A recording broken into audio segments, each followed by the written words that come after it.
Hi friends, అందరూ ఎలా ఉన్నారు? నేనైతే చాలా బాగున్నాను. ఈరోజు వచ్చేసి మన పెద్దవాళ్ళు, నానమ్మలు, అమ్మమ్మలు వేసుకునే బ్లౌజ్ అయితే నేను చూపిస్తున్నాను. ఫస్ట్ ఆది బ్లౌజ్ తీసుకుని అటు షోల్డర్ నుంచి ఇటు షోల్డర్ వరకు కొలండి. 18 ఇంచులు వచ్చింది కదా, దాన్ని 4 ఫోల్డింగ్ చేస్తే 36 మొత్తం. ఈ సైజ్ మొత్తం, ఈ బ్లౌజ్ సైజ్ మొత్తం 36. అలాగే 36 4 భాగాలుగా చేయండి. ఎంత వచ్చిందో చూడండి. 9 ఇంచులు వచ్చింది కదా. ఇప్పుడు జాకెట్ ముక్క తీసుకొని చివర ఖర్చులు ఇవన్నీ హెచ్చు తగ్గులు కట్ చేసి 1.5 ఇంచులు బెల్ట్కి పెట్టండి. అలాగే మామూలు బ్లౌజ్ కాబట్టి నేను బెల్ట్ ఇందులోనే తీసేసుకుంటున్నాను. అలాగే పైనుంచి షోల్డర్ దగ్గర నుంచి కింద వరకు అది బ్లౌజ్ది ఎంత ఉందో కొలవండి. ఇక్కడైతే నాకు 13 ఇంచులు వచ్చింది. ఈ 13 ఇంచుల్ని మనం గీత కొలిచిన దగ్గర నుంచి మార్క్ చేసేయండి. అలాగే ఇటు సైడ్ కూడా ఒక టిక్ పెట్టేసుకోండి 13 ఇంచుల దగ్గరికి. ఇలా స్కేల్ తీసుకుని స్ట్రైట్గా ఒక లైన్ అయితే వేసేసుకోండి. ఇప్పుడు వచ్చేసి మనం 4 పార్ట్లు చేసాం కదా, అది ఎంత వచ్చిందంటే మొత్తం 4 పార్ట్లోంచి 36లో 4వ భాగం మనకి 9 ఇంచులు వచ్చింది. ఈ 9 ఇంచులని కూడా మనం గీసిన లైన్ దగ్గర నుంచి ఇక్కడైతే టిక్ చేసేయండి. లైన్ పక్కన కరెక్ట్గా 9 ఇంచులు వచ్చేలాగా ఒక టిక్ అయితే పెట్టండి. ఇప్పుడు అది బ్లౌజ్ తీసుకుని యాజ్ ఇట్ ఈజ్ ఎలా ఉందో అలాగా నడుం దగ్గర కూడా ఒక టిక్ పెట్టేసుకోండి. అలాగే నడుం కొలత, పై షోల్డర్ కొలత ఇది తీసుకున్న తర్వాత కింద ఒక టిక్ పెట్టుకుని ఇది మనకి వెనక డాట్స్ వస్తాయి కదా, డాట్స్ కోసం 1 ఇంచ్ పెట్టాను. పైనుంచి మనం గీసిన గీత దగ్గర నుంచి ఈ డాట్స్ పెట్టిన గీత వరకు టిక్ పెట్టేసుకోవాలి. టిక్ పెట్టేసిన తర్వాత 1.5 ఇంచులు ఖర్చులకైతే పెట్టాను. కావాలంటే 2 ఇంచెస్ పెట్టుకోవచ్చు, కానీ నేను 1.5 పెట్టాను.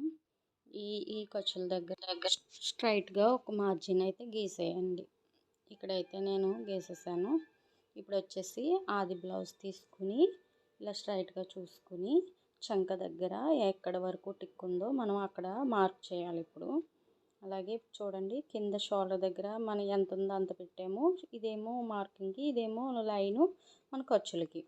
ఇప్పుడు సమానంగా తీసుకుని ఇక్కడ పైన కూడా సరిపోయింది కదా, షోల్డర్ వరకు టిక్ పెట్టండి. అంటే ఖర్చులు ఉంటాయి కదా, ఆ ఖర్చుల వరకు ఒక టిక్ అయితే పెట్టేసేయండి. మీకు 1 బై 1 మనకి ఇలా చేసుకుంటూ ఉంటే మనకి స్ట్రైట్గా చాలా బాగా నీట్గా వస్తుందని చెప్పి ప్రతి స్టెప్ నేను చెప్తున్నాను.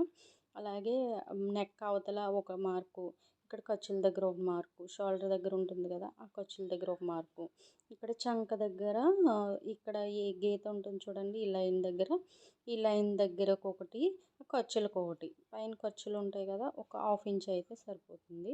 అక్కడ ఒక మార్కు పెట్టేసుకొని ఇక నెక్ వచ్చేసరికి ఇది పెద్దవాళ్ళ సైజ్ బ్లౌజ్ అని చెప్పాను కదా, నెక్ అయితే పైకి ఉంటుంది కాబట్టి ఈ నెక్ దగ్గర ఒక టిక్కు, అలాగే ఖర్చులకు ఒక టిక్కు పెట్టేసుకుని ఈ ఆది బ్లౌజ్ అయితే కింద, నేను ఆది బ్లౌజ్ అయితే పాలిస్టర్ ఇచ్చారు కాబట్టి దీని అంత కొలత పెట్టకుండా కింద కొంచెం పెంచాను అని చెప్తున్నాను. ఎందుకంటే ఈ మామూలు బ్లౌజులు కదా వెంటనే ఎక్కేస్తాయి, అందుకని కొంచెం పెంచాను. అలాగే ఇది షోల్డర్ మనం ఏదైతే మార్క్ చేసామో అది స్ట్రైట్గా ఒక లైన్ అయితే గీసేసుకోవాలి. ఆ షోల్డర్ దగ్గర ఇటు పక్కన కూడా కొలత కరెక్ట్గా వచ్చిందా లేదా అని చూసుకొని ఒకసారి ఇక్కడ 1.5 ఇంచులు చంక డౌన్ ఆమ్ రౌండ్ కోసం 1.5 ఇంచులు పెట్టి ఇది స్ట్రైట్గా ఒక లైన్ అయితే గీసేసి ఇక్కడ 2.5కి ఒక టిక్ పెట్టుకొని అక్కడి నుంచి ఆమ్ రౌండ్ తేలుస్తూ గీసాను. అది నొక్కినట్లుగా కాకుండా తేలుస్తూ గీయండి. అలాగే ఇప్పుడు మనం నెక్ దగ్గర టిక్ పెట్టాం కాబట్టి ఆ టిక్ స్ట్రైట్గా ఒక లైన్ గీసేసుకొని ఇలా యూ షేప్లో ఒక రౌండ్ అయితే గీసేయండి. రౌండ్ షేప్లో కూడా తీయచ్చు, యూ షేప్లో కూడా తీయచ్చు. ఇలా స్ట్రైట్గా కటింగ్ చేసేసుకుంటే సరిపోతుంది. నేనైతే 4 ముక్కలు అయితే వేసాను. ఇవి ఒకసారి 4 ముక్కలు ఒకసారి వేసినప్పుడు స్లోగా కట్ చేయాలి. ప్లీజ్ నా ఛానల్ని అయితే సబ్స్క్రైబ్ చేయండి. నేను ఎలాంటి వీడియోలు పెట్టాలి అన్నది కూడా కామెంట్ చేస్తే నేను హ్యాపీగా ఫీల్ అవుతాను. నా ఛానల్ని అయితే సబ్స్క్రైబ్ చేయండి, బెల్ ఐకాన్ నొక్కండి. నేను చెప్పే వీడియోలు ఏమన్నా డౌట్లు ఉంటే అడగండి. పైన అయితే స్టిక్ పెట్టేయాలి. ఒక స్ట్రైట్గా తీసాం కాబట్టి ఖర్చులకి టిక్లు పెట్టేసుకోవాలి. ఎక్కడికక్కడ నీట్గా వచ్చేస్తాయి మనకి. ఇప్పుడు వచ్చేసి ఇటు సైడు బ్యాక్ తీసాం కాబట్టి ఆపోజిట్ వైపు ఇప్పుడు హ్యాండ్స్ తీసుకుందాం. ఇవి పొడుగు చేతులు కదా, బాగా సన్నగా ఉన్న వాళ్ళే కాబట్టి ఫోల్డింగ్ చేసేసుకోవచ్చు. ఇప్పుడైతే డైరెక్ట్గా హెచ్చు తగ్గులు అయి ఉన్నాయి, మనం కట్ చేసేసుకోవాలి. ఈ హెచ్చు తగ్గులు ఉండడం వల్ల స్ట్రైట్గా సరిగ్గా రాదు కాబట్టి తీసేసుకుని, ఇప్పుడు 4 మడతల మీద ఉన్నది కాబట్టి ఇది 2 మడతల కింద ఫోల్డింగ్ చేసుకోండి.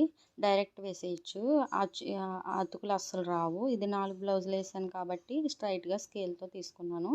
ఒక 1 ఇంచు వరకు ఫోల్డింగ్ కోసం మనం చేతి దగ్గర మడతకు వస్తుంది కదా, ఆ మడత కోసం అక్కడ పెట్టుకోవాలి. డైరెక్ట్గా బ్లౌజ్ కొలత అయితే ఎంత ఉందో అక్కడ వరకు లూజు తీసేయండి. లూజు పెట్టి టిక్కు పైన మన షోల్డర్ దగ్గర ఎంత అయితే ఉందో లైను, అక్కడ నుంచి ఒక టిక్ పెట్టండి.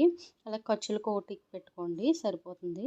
చంక దగ్గర కూడా ఎక్కడి వరకు ఉందో చేసుకుని స్ట్రైట్గా ఒక లైన్ అయితే వేసేయండి.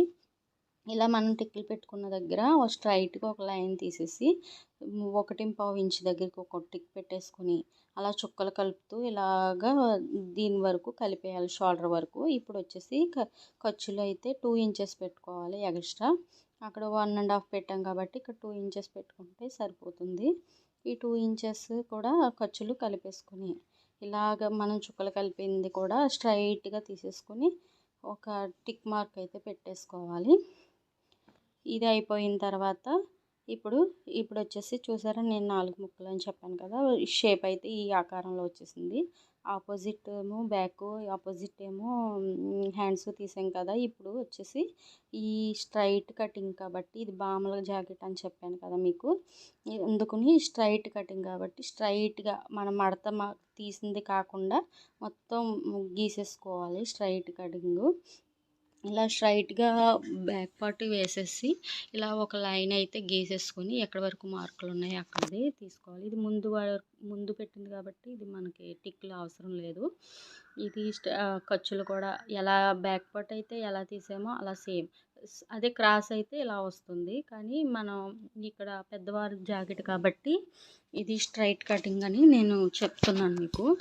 ఇప్పుడు వచ్చేసి పైనుంచి మనం ఆమ్ రౌండ్ గీసాం కదా, అక్కడి నుంచి ఒక 1/2 ఇంచు లోతు అయితే తీసేయాలి. ఇలాగ మధ్యలో కొద్దిగా లైట్గా తీసుకుంటూ వచ్చి ఈ ఆమ్ రౌండ్కి కలిపేయాలి. అంతే స్ట్రైట్గా వచ్చేస్తుంది. ఈ స్ట్రైట్గా వచ్చిన దాన్ని తీసుకోవాలి. ఈ ఆమ్ రౌండ్ లోతు అయితే తీసేయాలి. మనం షోల్డర్ ఎక్కడి వరకు అయితే టిక్ పెట్టామో అక్కడి నుంచి ఇప్పుడు నెక్ రౌండ్ అయితే సేమ్ బ్యాక్ రౌండ్ ఎంత వచ్చిందో నెక్ రౌండ్ అంతే వచ్చేసింది కాబట్టి మనం ఇంకా తీయక్కర్లేదు, కొలవక్కర్లేదు. ఇప్పుడు వచ్చేసి ఫ్రంట్ పార్ట్ ఎంత అయితే వచ్చిందో సేమ్ యాజ్ ఇట్ ఈజ్ అక్కడ డాట్ ఉంటుంది కదా, ఫ్రంట్ డాట్, అక్కడ డాట్కి పెట్టుకుని ఒక టిక్ అయితే పెట్టేసేయండి. టిక్ పెట్టేసిన తర్వాత ఇప్పుడు వచ్చేసి నెక్ కోసం కొంచెం కిందకి జరుపుకొని ఇక్కడ 4 ఉక్స్ కానీ కాజా కానీ అక్కడ వరకు ఒక టిక్ పెట్టేసేయండి. ఇప్పుడు షోల్డర్ దగ్గర తీసుకొని షేప్ బెల్ట్ దగ్గర తీసుకొని ఖర్చుల దగ్గర నుంచి ఈ షేప్ బెల్ట్ వరకు టిక్ పెట్టేసుకోండి. లోపల ఇది ఉంటుంది కదా హెచ్చు తగ్గులు ఆ ఖర్చు వరకు టిక్ పెట్టేసుకుని ఇలా యూ షేప్లో గీసేయండి.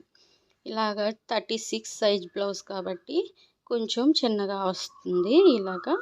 ఇలా ఆమ్ రౌండ్ చేసుకుంటూ కొద్దిగా షేప్ చేసుకుంటూ మనం తీసుకొచ్చిన షేప్ బెల్ట్కి వచ్చే వరకు ఇలా లైన్ ఒక గీసేసుకుని స్ట్రైట్గా ఇలా యూ షేప్లో ఇలా వచ్చేసి కలిపేయాలి. ఫస్ట్ నెక్ దగ్గర నుంచి కటింగ్ చేసేసుకోవాలి. అలాగే ఫ్రెండ్స్, నాకు 1K సబ్స్క్రైబర్స్ వచ్చినందుకు నేను చాలా హ్యాపీగా ఫీల్ అవుతున్నాను. అలాగే నన్ను సపోర్ట్ చేయండి, నా ఛానల్ని సబ్స్క్రైబ్ చేయండి, నా వీడియోలు లైక్ చేయండి, షేర్ చేయండి. Please watching. అలాగే 1 బై 1 అలాగే నేను తెలుసుకుంటూ చేస్తున్నాను ప్రతి వీడియో కూడా. మీరైతే మీ సపోర్ట్ వల్ల నేను ముందుకు వెళ్తానన్న హోప్ అయితే నాకు ఉంది. అలాగే నేను ఇంకా ఏం వీడియోలు పెట్టాలి ఏంటన్నది మీరైతే కామెంట్ చేయండి ప్లీజ్. ఇంకొక విషయం ఏంటంటే, నన్ను ఒక్కొక్క 100 వ్యూస్ వచ్చినప్పుడు ఎంత హ్యాపీగా ఫీల్ అయ్యానో అలాగే 1K వచ్చినప్పుడు అంతే హ్యాపీగా ఫీల్ అయ్యాను. ఇగో పార్ట్స్ అయితే కటింగ్ అయిపోయింది. ఇది మనం మామూలు ముక్కకి చెప్పాను కదా మడత పెడుతున్నానని, దానికోసం ఇక్కడ ఫ్రంట్ టిక్ పెట్టాను, ఇక్కడ అయితే టిక్ పెట్టేశాను. ఇప్పుడు వచ్చేసి హ్యాండ్స్ ఇవన్నీ ఒక సపరేట్గా కుట్టేటప్పుడు అయితే సపరేట్గా చేసుకుంటాము. అలాగే ఈ దీంట్లో పెట్టేసుకుంటుంది. Bye bye.